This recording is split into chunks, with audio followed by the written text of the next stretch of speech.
అందరికీ నమస్కారం. నా పేరు లక్ష్మీనారాయణ. మీరు చూస్తున్నది brain buzz academy YouTube channel. ఈరోజు మనం తీసుకోబోయేటువంటి current affair the most important current affair. Last క్లాస్లో కూడా ఇదే విధంగా చెప్పారని మాత్రం అనొద్దు. నేను లాస్ట్ క్లాస్లో కూడా ఇదే విధంగా చెప్పాను. ఎందుకంటే ఆ కరెంట్ అఫైర్కి కంటిన్యూషన్ ఇది. మనం లాస్ట్ క్లాస్లో ఏదైతే కరెంట్ అఫైర్ డిస్కస్ చేశామో దానితో పాటుగా రిమైనింగ్ దానికి రిలేటెడ్ అన్నీ కూడా ఈ క్లాస్లో మనం డిస్కస్ చేయబోతున్నాం. అయితే first thing you have to remember, తప్పనిసరిగా ఈ క్లాస్ ఎక్కడ స్కిప్ చేయకుండా లాస్ట్ వరకు అయితే చూడడానికి ట్రై చేయండి. ఇక్కడ నేను మోస్ట్ ఇంపార్టెంట్ పాయింట్సే మీకు చెప్పబోతున్నాను. ప్రతి పాయింట్ కూడా మీకు బోర్డు మీద రాసి నేను చెప్పబోతున్నాను. నేను ఒక్కొక్క పేరు కానీ ఇక్కడ వచ్చినటువంటిది, అలాగే కొన్ని ముఖ్యమైనటువంటి పాయింట్స్ కానీ అగైన్ చెప్పబోతున్నాను. ఎందుకంటే మీరు వాటిని గుర్తుపెట్టుకోవాలి. మన క్లాస్లోనే మీరు గుర్తుపెట్టుకోవాలి. ఈ క్లాస్ రన్నింగ్ నోట్స్ మీరు రాసినా రాయకపోయినా సరే మన క్లాస్ను చూసి మీరు గుర్తుపెట్టుకోవాలి. ఎగ్జామ్లో మీరు కరెక్ట్గా ఆ క్వశ్చన్ వస్తే అటెంప్ట్ చేయగలగాలి, మీరు మార్క్స్ తెచ్చుకోగలగాలనేటువంటి ఉద్దేశంతో. సో ఇకైతే మనం సుత్తి లేకుండా ఫస్ట్ అయితే క్లాస్ స్టార్ట్ చేద్దాం. మీకు అర్థమయ్యే ఉంటుంది లాస్ట్ క్లాస్ కంటిన్యూషన్ అంటేనే, that is Nobel prices for the year 2024 2024వ సంవత్సరానికి గాను నోబెల్ ప్రైజెస్ గురించి మనం ఇప్పుడు డిస్కస్ చేయబోతున్నాం. నోబెల్ ప్రైజెస్ ప్రస్తుతం ఎన్ని రంగాల్లో ఇస్తున్నారు? 6 రంగాల్లో ప్రస్తుతం ఇస్తున్నారు. అయితే నోబెల్ ప్రైజెస్ స్టార్ట్ చేసినప్పుడు ఎన్ని రంగాల్లో ఇచ్చారంటే 5 రంగాల్లో ఇస్తుండేవాళ్ళు. తర్వాత ఒక రంగాన్ని యాడ్ చేశారండి. ప్రస్తుతం 6 రంగాలు, స్టార్టింగ్ అయితే 5 రంగాలు. 5 రంగాలతో స్టార్ట్ చేశారు, ప్రస్తుతం 6 రంగాల్లో ఇస్తున్నారు. అయితే వీళ్ళు స్టార్ట్ చేసింది రంగాలు ఫిజిక్స్, ఓకే, తర్వాత కెమిస్ట్రీ అంటే భౌతిక శాస్త్రం, రసాయన శాస్త్రం, తర్వాత ఫిజియాలజీ ఆర్ మెడిసిన్ అంటాం. ఫిజియాలజీ ఆర్ మెడిసిన్, వైద్య శాస్త్రం. ఈ మూడింటితో పాటుగా లిటరేచర్ అండ్ పీస్, శాంతి, ఈ విధంగా ఈ 5 రంగాల్లో అయితే నోబెల్ అవార్డ్స్ని స్టార్ట్ చేశారు. ఈ 5 రంగాల్లో ఫస్ట్ టైం 1901వ సంవత్సరంలో నోబెల్ పురస్కారాలని ప్రజెంట్ చేయడం జరిగింది. తర్వాత 6వ రంగం ఎకనామిక్స్. ఎకనామిక్స్ లో కూడా ప్రస్తుతం ఇస్తున్నారు. స్టార్టింగ్ లో అయితే ఎకనామిక్స్ లో ఇవ్వలేదు. సో ఎకనామిక్స్ అనేది తర్వాత స్టార్ట్ చేశారు. 1969లో ఎకనామిక్స్ లో ఫస్ట్ టైం ఈ విధంగా నోబెల్ పురస్కారాన్ని ఇవ్వడం స్టార్ట్ చేశారు. అప్పటి నుంచి ఎకనామిక్స్ లో కూడా ఇస్తున్నారు. సో ప్రజెంట్ అయితే 6 రంగాల్లో నోబెల్ పురస్కారాలు ప్రదానం చేస్తూ ఉన్నారు. ఇది మనం మెయిన్ గా గుర్తుపెట్టుకోవాల్సింది. ఫిజిక్స్, భౌతిక శాస్త్రం 2024వ సంవత్సరానికి గాను ఫిజిక్స్ లో 2 నోబెల్ పురస్కారాలని అనౌన్స్ చేయడం జరిగింది. ఎంతమందికి? 2 నోబెల్ పురస్కారాలను అనౌన్స్ చేశారు. వీటిని అనౌన్స్ చేసింది royal Swedish academy of sciences. 2024వ సంవత్సరానికి గాను భౌతిక శాస్త్రంలో 2 నోబెల్ పురస్కారాన్ని అనౌన్స్ చేయడం జరిగింది. వారిలో ఒకరు జాన్ జే హోప్ఫీల్డ్. ఒకరు జాన్ జే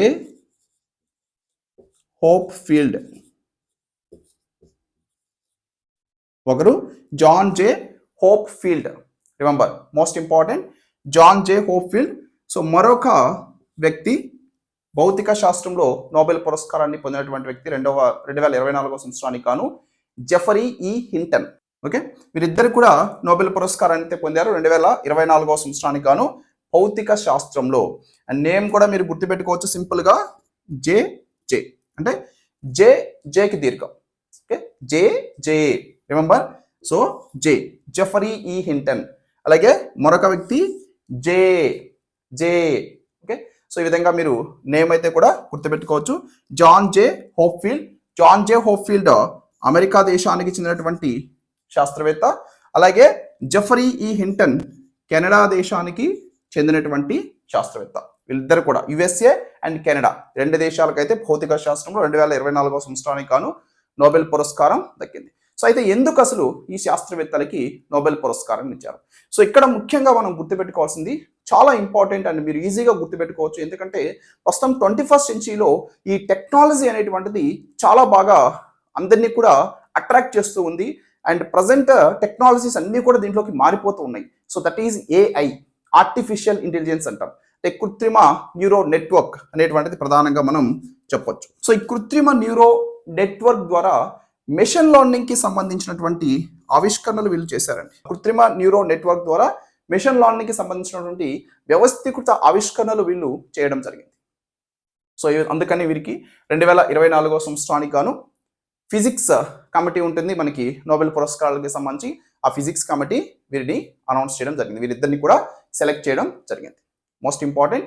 సో ఇది భౌతిక శాస్త్రంలో 2024 సంవత్సరానికి గాను నోబెల్ పురస్కారాన్ని పొందినటువంటి వ్యక్తులు, వారి యొక్క దేశాలు, అలాగే వారు దేనికి గాను ఈ పురస్కారాన్ని పొందారు. అవునా? సో భౌతిక శాస్త్రంలో ప్రామాణికమైనటువంటి నిర్మాణాత్మక విధానాల ద్వారా శక్తివంతమైనటువంటి ఈ మిషన్ లెర్నింగ్ ఏదైతే ఉందో ఈ మిషన్ లెర్నింగ్ టెక్నిక్లని వీళ్ళు సృష్టించినట్లుగా Nobel committee తెలిపిందండి.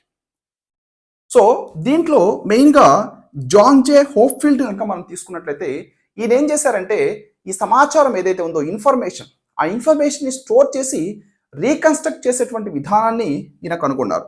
Okay, so information store చేసి దాన్ని రీకన్స్ట్రక్ట్ చేసేటువంటి, సో ఇన్ఫర్మేషన్ స్టోర్ చేసి రీకన్స్ట్రక్ట్ చేసేటువంటి విధానాన్ని జాన్ జే హోప్ఫీల్డ్ కనుగొనడం జరిగింది, దాన్ని సృష్టించడం జరిగింది. ఓకే, సో తర్వాత జెఫ్రీ ఈ హింటన్ తీసుకున్నట్లయితే ఈ డేటాలో ఉన్నటువంటి వివిధ ప్రాపర్టీల గురించి ఈయన అధ్యయనం చేశారు. మనకి డేటా ఏదైతే ఉందో డేటాలో ఉన్నటువంటి వివిధ ప్రాపర్టీలు. ఓకే, సో డేటాలో ఉన్నటువంటి వివిధ ప్రాపర్టీల గురించి ఈయన అధ్యయనం చేశారు. సో ఈ విధంగా వీళ్ళిద్దరి అధ్యయనాలు కూడా ఫైనల్గా మనం చూస్తే దేనికి ఉపయోగపడేటువంటి అంటే ఈ కృత్రిమ న్యూరల్ నెట్వర్క్ని అమలు చేయొచ్చు వీటిని వినియోగించుకొని. కాబట్టి అందుకు వీరిద్దరికీ కలిపి ఈ విధంగా కృత్రిమ న్యూరో నెట్వర్క్ ద్వారా మిషన్ లెర్నింగ్ డెవలప్ చేయడంలో వీళ్ళు కృషి చేశారు. కాబట్టి వీరికి అవార్డుని అనౌన్స్ చేయడం జరిగింది. సో ఇది 2024 సంవత్సరానికి గాను. సో 2023 సంవత్సరం తీసుకుంటే యాక్చువల్గా 2023 సంవత్సరంలో భౌతిక శాస్త్రంలో ముగ్గురికి నోబెల్ పురస్కారాలు అనౌన్స్ చేయడం జరిగింది. ముగ్గురికి నోబెల్ పురస్కారాలు. సో వారిలో ఒకరు వచ్చేసి అన్నే ఎల్. ఓకే, సో 2023 సంవత్సరంలో ముగ్గురికి భౌతిక శాస్త్రంలో నోబెల్ పురస్కారాలను అనౌన్స్ చేశారు. వారిలో ఒకరు వచ్చేసి అన్నే ఎల్ హ్యూలెర్. సో ఒక పర్సన్. సో రెండో వ్యక్తి Pierre Agostini. Okay, second person. And third person Krausz. So ఈ విధంగా ఈ ముగ్గురు కూడా 2023 సంవత్సరంలో అయితే నోబెల్ పురస్కారాన్ని పొందారు భౌతిక శాస్త్రంలో. సో వీళ్ళకి ఎందుకు ఇచ్చారంటే ఎలక్ట్రాన్స్ ఉంటాయి కదా, ఎలక్ట్రాన్. సో ఎలక్ట్రాన్ల వేగం మీద వీళ్ళు అధ్యయనం చేశారండి. అందుకైతే వీరికి అనౌన్స్ చేశారు. అంటే మనం ఒక కణం తీసుకున్నట్లయితే, సో ఫర్ ఎగ్జాంపుల్ ఇది ఒక కణం అనుకోండి. సో ఈ కణంలో కేంద్రకం అనేటువంటిది ఉంటుంది. సో ఈ కేంద్రకం చుట్టూ ఎలక్ట్రాన్లు ఏవైతే ఉన్నాయో ఈ చిన్న చిన్న ఎలక్ట్రాన్లు, సో ఆ ఎలక్ట్రాన్లు ఈ కేంద్రకం చుట్టూ ఎలా భ్రమిస్తాయి అనేటువంటి విషయాన్ని వీళ్ళు తేల్చారండి. ఓకే, సో అందువల్ల వీరికైతే నోబెల్ పురస్కారాన్ని అనౌన్స్ చేయడం జరిగింది. సో మెడిసిన్లో 2024 సంవత్సరానికి గాను నోబెల్ పురస్కారం పొందినటువంటి వ్యక్తులు. సో ఈ సంవత్సరానికి ఇద్దరిని దీని యొక్క విజేతలుగా అనౌన్స్ చేయడం జరిగింది. వారు ఒకరు విక్టర్ ఆంబ్రోస్, ఒకరు వచ్చేసి Victor Ambros. Okay, Victor Ambros ఒకరు. సో మరొకరు వచ్చేసి Gary Ruvkun. Okay, Gary రువుకున్.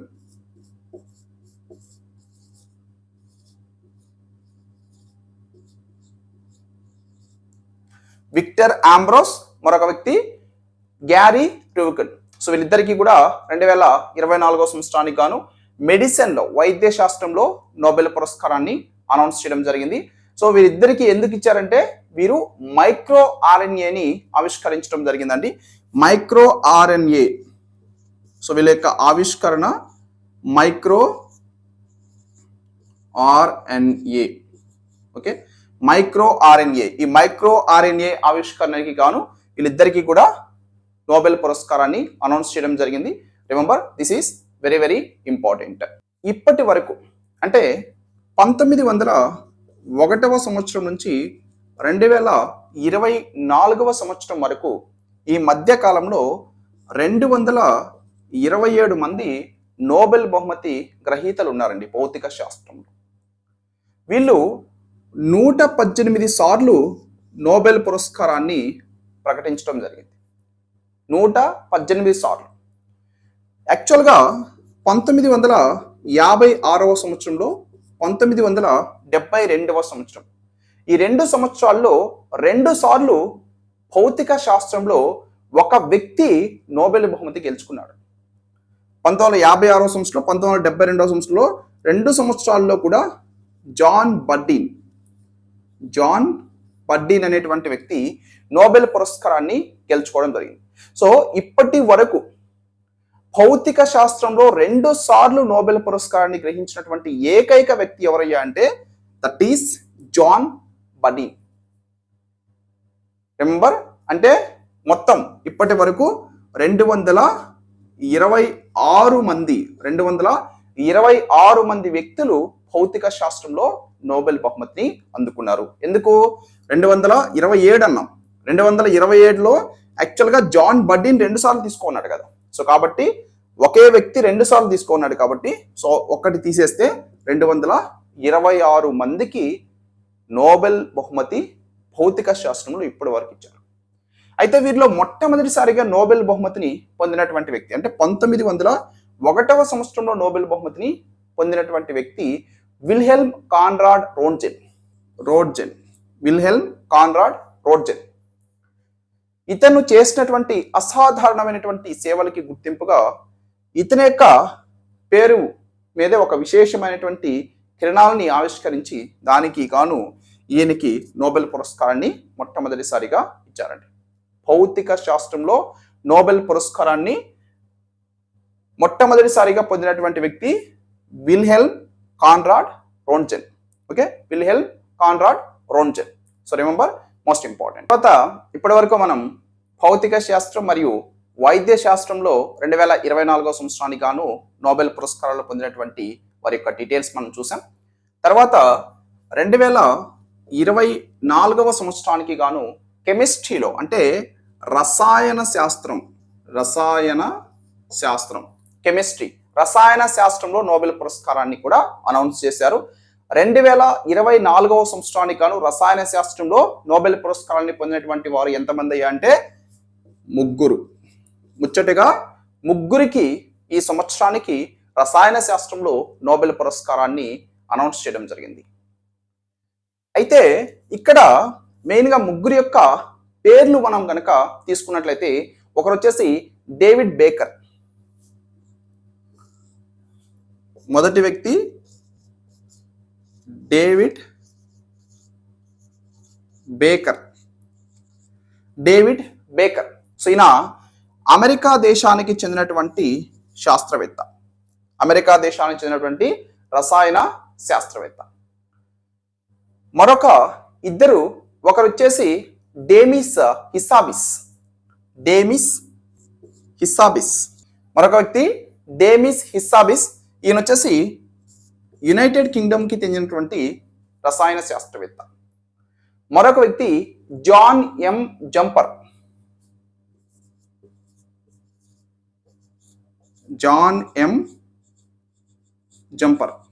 So ఈయన కూడా యునైటెడ్ కింగ్డమ్కి చెందినటువంటి రసాయన శాస్త్రవేత్త. ఒకరు వచ్చేసి అమెరికా దేశానికి చెందినటువంటి వ్యక్తి, మరొక ఇద్దరు వచ్చేసి యునైటెడ్ కింగ్డమ్కి చెందినటువంటి వారు. వీరి 3కి కూడా royal Swedish academy of sciences 2024వ సంవత్సరానికి గాను రసాయన శాస్త్రంలో కెమిస్ట్రీలో నోబెల్ పురస్కారాన్ని అనౌన్స్ చేయడం జరిగిందండి. అయితే ఈ నోబెల్ పురస్కారం అనేటువంటిది ఒక అవార్డు, ఒక పురస్కారం. ఈ పురస్కారాన్ని 3కి కూడా ఇచ్చారు. ఈ 3లో ఈ పురస్కారం నుంచి సగ భాగం డేవిడ్ బేకర్కి ఇచ్చారు. సో రిమైనింగ్ సగ భాగాన్ని వీరిద్దరికి, డేమిస్ హిస్సాబిస్కి, జాన్ ఎం జంపర్కి చెరిసగం చేశారు. సో ఈ విధంగా అయితే ఇవ్వడం జరిగింది. Remember, David baker.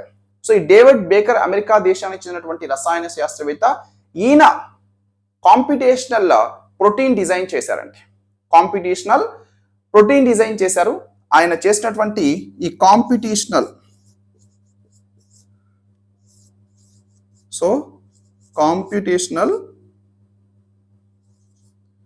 Protein design. Okay, so ఈ కాంపిటేషనల్ ప్రోటీన్ డిజైన్కి గాను ఈయనకి నోబెల్ పురస్కారాన్ని అనౌన్స్ చేశారు. అయితే వీరిద్దరు డేమిస్ ఇసాబిస్ అలాగే జాన్ ఎం జంపర్, వీరిద్దరు కూడా ప్రోటీన్ నిర్మాణాన్ని అంచనా వేశారండి. ప్రోటీన్ నిర్మాణం ఏదైతే ఉందో ఈ ప్రోటీన్ నిర్మాణాన్ని అంచనా వేశారు డేమిస్ ఇసాబిస్ అలాగే జాన్ ఎం జంపర్. సో కాబట్టి ఈ ప్రోటీన్ నిర్మాణాన్ని అంచనా వేసినటువంటి వ్యక్తులు వీళ్ళిద్దరికి ఈ నోబెల్ పురస్కారం సగభాగం ఇచ్చారు. కాంపిటీషనల్ ప్రోటీన్ డిజైన్ చేసినటువంటి డేవిడ్ బేకర్కి సగభాగం ఇచ్చారు. వీరి ముగ్గురికి కూడా 2024 సంవత్సరానికి గాను రసాయన శాస్త్రంలో నోబెల్ పురస్కారాన్ని అనౌన్స్ చేయడం జరిగింది. వీళ్ళు ముగ్గురు కూడా కలిసి ఏం చేశారు, ఈ ప్రోటీన్లలో దాగి ఉన్నటువంటి సీక్రెట్లని పసిగట్టారండి. కంప్యూటింగ్, ఆర్టిఫిషియల్ ఇంటెలిజెన్స్ ద్వారా ఈ ప్రోటీన్ల రహస్యాల్ని వీళ్ళు బయట పెట్టారు. డెమిస్ అండ్ జాన్ వీళ్ళిద్దరు కూడా ఆర్టిఫిషియల్ ఇంటెలిజెన్స్ ద్వారా దాదాపు అన్ని ప్రోటీన్లని స్టడీ చేశారండి. కాబట్టి గుర్తుపెట్టుకోండి, David Baker, Demis Hassabis, John M Jumper. Names మనం సింపుల్గా గుర్తుపెట్టుకోవాలంటే డేమిస్. ఓకే, సో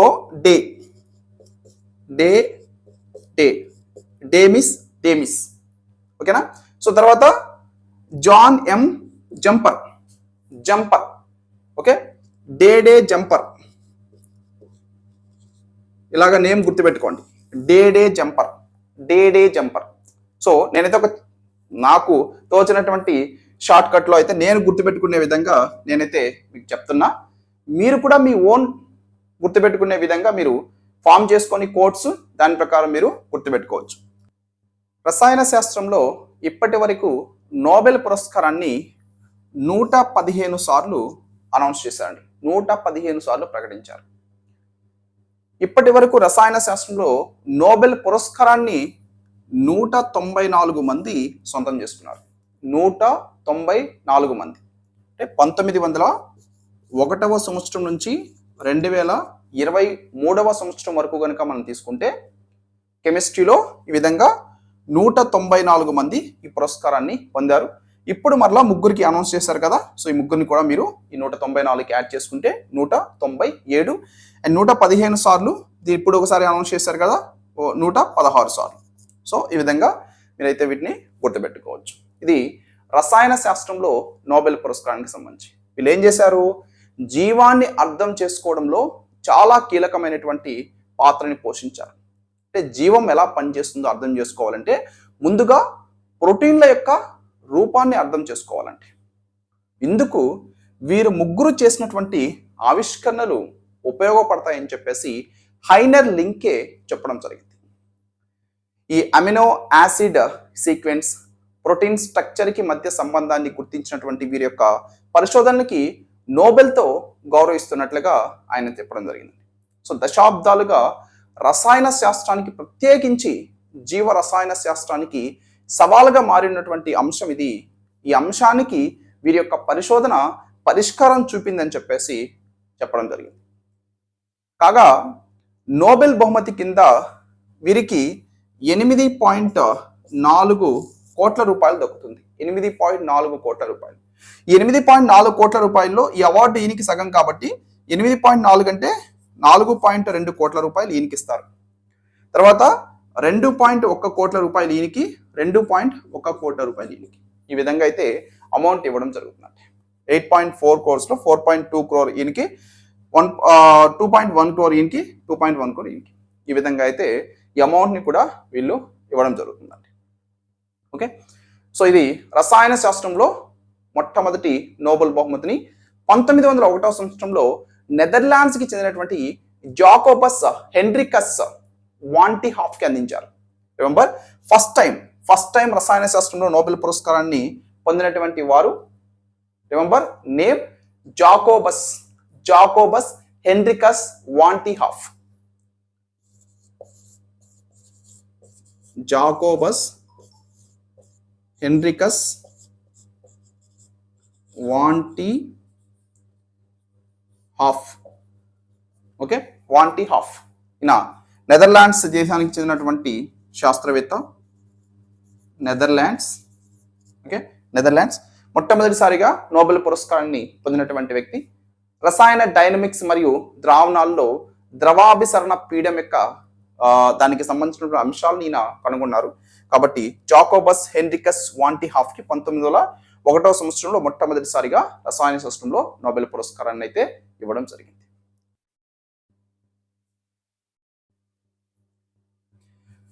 తర్వాత 2024వ సంవత్సరానికి గాను సాహిత్యంలో నోబెల్ పురస్కారం పొందినటువంటి వారు. సాహిత్యం అంటే లిటరేచర్ అంటాం ఇంగ్లీష్లో, లిటరేచర్. 2024వ సంవత్సరానికి గాను లిటరేచర్లో దక్షిణ కొరియా దేశానికి చెందినటువంటి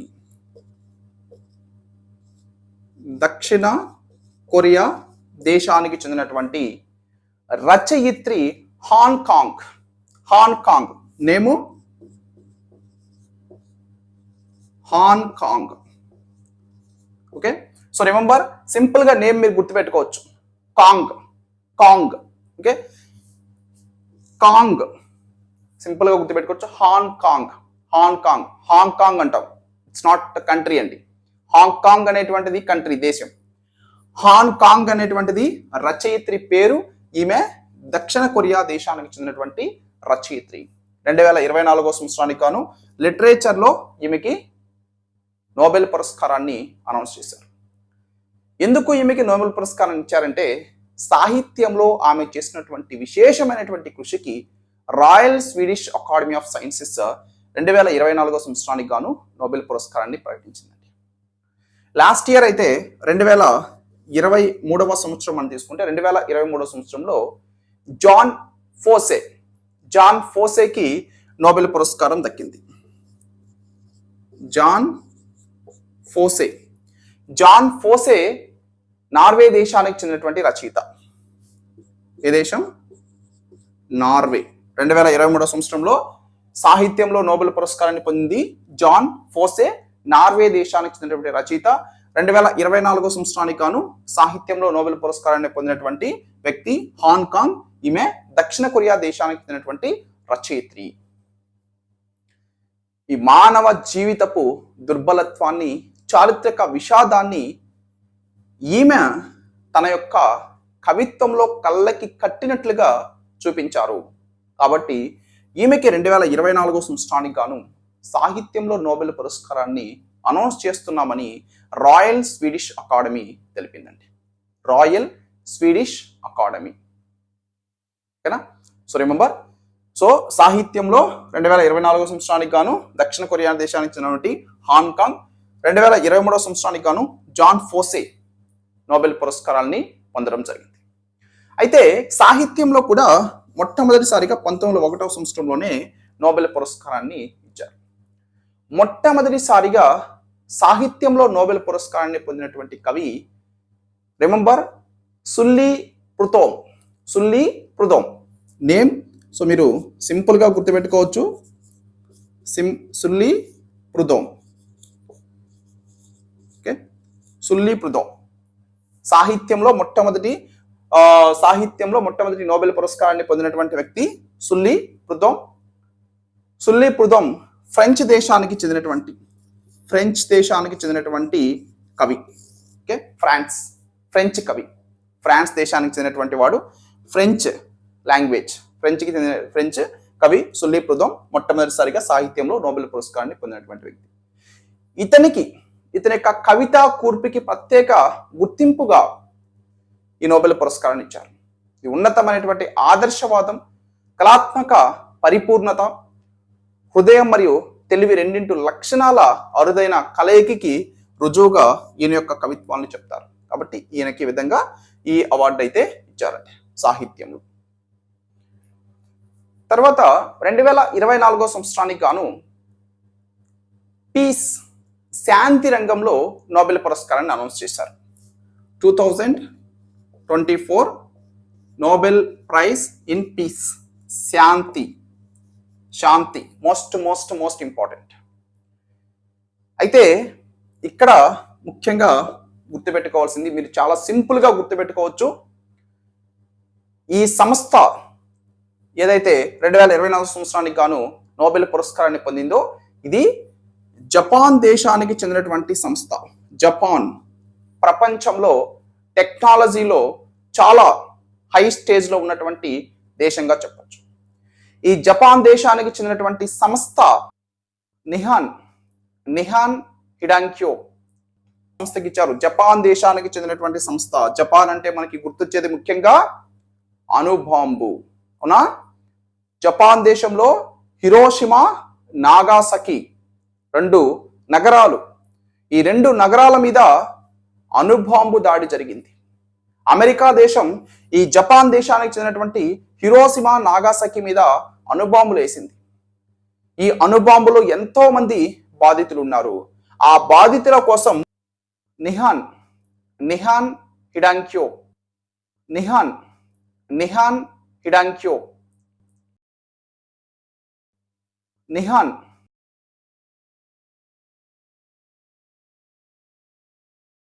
హిడాంక్యోకి మరొక పేరు హిబకుషా.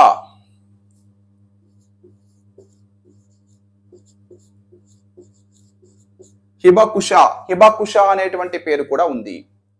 వీళ్ళు ఏం చేస్తారంటే ఈ అణ్వాయుధ రహిత ప్రపంచాన్ని కోరుకుంటున్నారు. నార్వేయిన్ నోబెల్ కమిటీ వీరికైతే 2024 సంవత్సరానికి గాను శాంతి రంగంలో నోబెల్ పురస్కారాన్ని అనౌన్స్ చేశారు. అంటే ఈ న్యూక్లియర్ ఆయుధాలు ఏవైతున్నాయో ఈ న్యూక్లియర్ ఆయుధాలని మళ్ళీ వాడకూడదు అని ఈ సంస్థ ప్రత్యేక బాధ్యతలతో ప్రదర్శనలు ఇచ్చినట్లుగా కమిటీ చెప్పిందండి. అంటే ఎవరైతే జపాన్ దేశంలోని హిరోషిమా, నాగాసకిలో అణుబాంబు దాడిలో, ఈ అణుబాంబు న్యూక్లియర్ ఆయుధాల యొక్క దాడిలో గాయపడినటువంటి ప్రత్యక్ష బాధితులు ఉన్నారో వారితోనే వీళ్ళు ప్రదర్శన చేశారండి. మీరు అణ్వాయుధాలు ఉపయోగిస్తే, న్యూక్లియర్ బాంబ్స్ ఉపయోగిస్తే అలాగే అయిపోతారు ప్రజలంతా కూడా అని చెప్పేసి ఈ విధంగా వీళ్ళు ప్రదర్శనలు ఇచ్చారు. తమ యొక్క అవార్డుతో హిరోషిమా, నాగాసకి అణుబాంబు బాధితుల్ని గౌరవిస్తున్నట్లుగా నార్వేయన్ నోబెల్ కమిటీ తన యొక్క ప్రకటనలో తెలిపింది. భౌతికపరమైనటువంటి సమస్యలు కానీ జ్ఞాపకాలు కానీ వేధిస్తున్న ఈ జపాన్ దేశం యొక్క సంస్థ తమ యొక్క అనుభవంతో ప్రజల్లో ఆశ, శాంతిని పెంపొందిస్తున్నట్లుగా నోబెల్ కమిటీ చెప్పింది. అణు ఆయుధాల వల్ల కలిగేటువంటి నష్టాన్ని ఈ సంస్థ వివరించగలుగుతుందని చెప్పేసి కమిటీ చెప్పిందండి. కాబట్టి వీరికైతే నోబెల్ శాంతి బహుమతి 2024 సంవత్సరానికి గాను అనౌన్స్ చేశారు. శాంతి రంగంలో కూడా 1901 సంవత్సరం నుంచి నోబెల్ పురస్కారాలని ఇస్తున్నారు. 1901 సంవత్సరం నుంచి ఇప్పటి వరకు 104 సార్లు నోబెల్ పురస్కారాన్ని అయితే అందించడం జరిగింది. వ్యక్తులతో పాటు సంస్థలకి కూడా నోబెల్ శాంతి పురస్కారాన్ని అయితే ప్రకటిస్తున్నారండి. లాస్ట్ ఇయర్ మనం చూస్తే మహిళల యొక్క హక్కులు, ప్రజాస్వామ్యం గురించి పోరాడినటువంటి ఇరాన్ సామాజిక కార్యకర్త నర్గిస్ మొహమ్మదీకి ఈ అవార్డుని ఇచ్చారు. 2023 సంవత్సరంలో ఇరాన్ దేశానికి చెందినటువంటి నర్గిస్ మొహమ్మదీ. నర్గిస్ మొహమ్మదీకి ఈ పురస్కారం ఇచ్చారు. ప్రస్తుతం మిడిల్ ఈస్ట్, ఉక్రెయిన్, సుడాన్లో సంక్లిష్ట పరిస్థితులు ఉన్నాయి. ఈ నేపథ్యంలో శాంతి పురస్కారాన్ని ప్రకటించడం అనేది చాలా గమనార్హం. శాంతి బహుమతిని ఓస్లోలో ప్రకటిస్తారండి. శాంతి బహుమతిని ప్రకటించేది ఓస్లో. ఓస్లోలో దీన్ని ప్రకటిస్తారు. మిగతా పురస్కారాలన్నీ కూడా స్టాక్ హోమ్లో వెల్లడిస్తారు. ఓకే, ఇది ఒక్కటి మాత్రం ఓస్లోలో ప్రకటిస్తారు. మిగతా పురస్కారాలన్నీ కూడా స్టాక్ హోమ్లో ప్రకటించడం జరుగుతుంది. ఓకేనా? దీంట్లో అయితే ముఖ్యంగా శాంతి, ఈ పసిఫిక్లోని అణుదాడి బాధితులు, స్థానిక హిబాకుషా సంస్థలు 1956లో Japan Confederation of A&H bomb sufferers సంస్థని స్థాపించడం జరిగింది. తర్వాత దీన్ని జపనీయులు నిహాన్ హిడాన్ అని చెప్పేసి పిలిచేవారు. ఆ తర్వాత పరిణామాల్లో ఇది జపాన్లోని అతి పెద్ద ప్రభావవంతమైనటువంటి హిబకుష సంస్థగా ఎదగడం జరిగింది. ఈ అణ్వాయుధాల విపత్కర పరిణామాల గురించి ప్రచారం చేయడమే ప్రధానమైనటువంటి ధ్యేయంగా ఈ సంస్థ పనిచేస్తుంది. ఈ అణుదాడి బాధితులు తమ యొక్క అనుభవాలు, బాధలు, కష్టాల గురించి విద్యాపరమైనటువంటి ప్రచారం చేయడంతో పాటు వివిధ మార్గాల్లో వాటిని పంచుకునేయడం జరుగుతుందండి. అణ్వాయుధాల ప్రభావంతో మనమే కాక మన తర్వాత తరాలు కూడా ఎదుర్కొనేటువంటి ఈ దుష్పరిణామాలని కళ్ళకి కట్టేవారు. అణ్వాయుధాలు అధికార దాహాన్ని తీరుస్తాయే తప్ప అణువంత కూడా మానవాళికి మేలు చేయవని చెప్పేసి వీరు తమ యొక్క ప్రచారం ద్వారా గట్టిగా వివరించారు. సో ఈ క్రమంలోనే ఈ సంస్థ వేల కొద్ది సాక్షుల యొక్క ఖాతాల్ని తన యొక్క బాహుల్యానికి అందించింది. తీర్మానాలు, ప్రజా విజ్ఞప్తులు జారీ చేయడం జరిగింది. ఈ విధంగా వీరికైతే అనౌన్స్ చేశారు. అండ్ ముఖ్యంగా ఇక్కడ మనం చూస్తే ఇది ఒక సంస్థ. లాస్ట్ ఇయర్ మనం చూస్తే ఇరాన్ దేశానికి చెందినటువంటి నర్గిస్ మొహమ్మది అనేటువంటి ఒక పర్సన్ ఇక్కడ అణ్వస్త్ర నిర్మూలనకి కృషి చేస్తున్నటువంటి సంస్థలు అలాగే వ్యక్తులకి కూడా గతంలో నోబెల్ శాంతి పురస్కారాలు దక్కాయి. 2017 సంవత్సరంలో the international campaign to abolish nuclear machines అని చెప్పేసి వారికి ఇచ్చారు. 1995 సంవత్సరంలో జోసెఫ్ రాడ్ప్లాట్ అనేటువంటి శాస్త్రవేత్త, తర్వాత Pugwash Conferences of Science and World Affairs సంస్థ ఈ కోవ కింద అవార్డులు అందుకున్నాయండి. అణు నిర్మూలనకి కృషి చేస్తున్నటువంటి సంస్థలు ఇంతకు ముందు కూడా ఈ అవార్డులు అందుకున్నాయి. పశ్చిమాసియా, ఉక్రెయిన్, సుడాన్ ఈ దేశాల్లో అయితే ప్రస్తుతం ఘర్షణలు జరుగుతున్నటువంటి నేపథ్యంలో ఇప్పుడు దీన్ని అనౌన్స్ చేశారు. హిరోషిమా, నాగాసకి దీంట్లో ఉన్నటువంటి బాధ్యతలు ఆ అణు యుద్ధ విధ్వంసం నుంచి భావి తరాలని రక్షించాల్సినటువంటి ఆవశ్యకతని కళ్ళకు కడుతోంది ఈ సంస్థ. 1945 సంవత్సరంలో ఆగస్టు 6వ తేదీన హిరోషిమా మీద అమెరికా అణుబాంబు ప్రయోగించింది. దీని వలన 1.4 లక్షల మంది మరణించారండి. 1.4 లక్షల మంది. తర్వాత ఇదే నెల ఆగస్టు 9వ తేదీన మరోసారి బాంబు వేసింది నాగాసకి మీద. దీంట్లో 70,000 మంది మరణించారు. 70,000 మంది మరణించారు. ఆనాటి విధ్వంసంలో ప్రాణాలు దక్కించుకున్నటువంటి వారిని హిబాకుషాగా అభివర్ణిస్తూ ఉన్నారు. వీరు పసిఫిక్ అణ్వస్త్ర పరీక్షల బాధితులు కలిసి 1956లో ఈ నిహాన్ హిడాంక్యోని ఏర్పాటు చేయడం జరిగింది.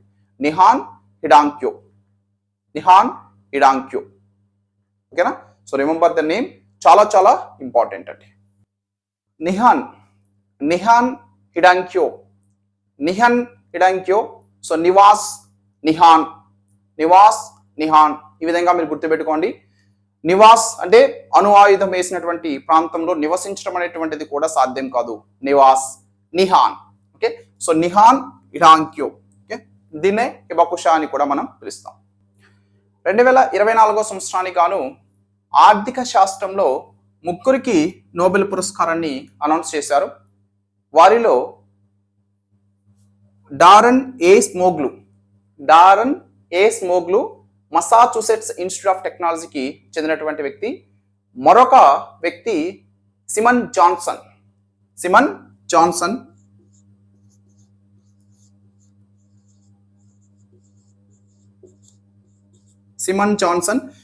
జాన్సన్ కూడా మసాచుసెట్స్ ఇన్స్టిట్యూట్ ఆఫ్ టెక్నాలజీకి చెందినటువంటి వ్యక్తి. అండ్ మూడవ వ్యక్తి విషయానికి వస్తే, మూడవ వ్యక్తి యూనివర్సిటీ ఆఫ్ చికాగోకి చెందినటువంటి జేమ్స్ ఏ రోబిన్సన్.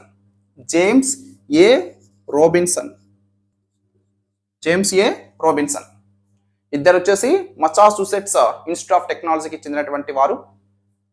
డారెన్ ఏ స్మోగ్లు, అలాగే మరొక వ్యక్తి సిమన్ జాన్సన్, మరొక వ్యక్తి యూనివర్సిటీ ఆఫ్ చికాగోకి చెందినటువంటి జేమ్స్ ఏ రోబిన్సన్. ఆర్థిక శాస్త్రంలో నోబెల్ పురస్కారాన్ని అనౌన్స్ చేయడం జరిగింది. సమాజ శ్రేయస్సుని నిర్ణయించడంలో ఈ సంస్థల పాత్ర మీద వీరు చేసినటువంటి అధ్యయనకి గాను వీరికైతే నోబెల్ పురస్కారాన్ని అనౌన్స్ చేశారండి. దేనికి ఇచ్చారు?